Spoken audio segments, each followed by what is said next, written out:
రామ చక్కని సీతకి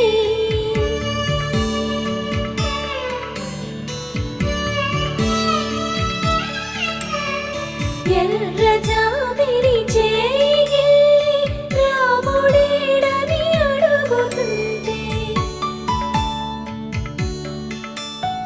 చూడలేదని పెదవి చెప్పే చెప్పలేమని కనులు చెప్పే నల్ల పూసై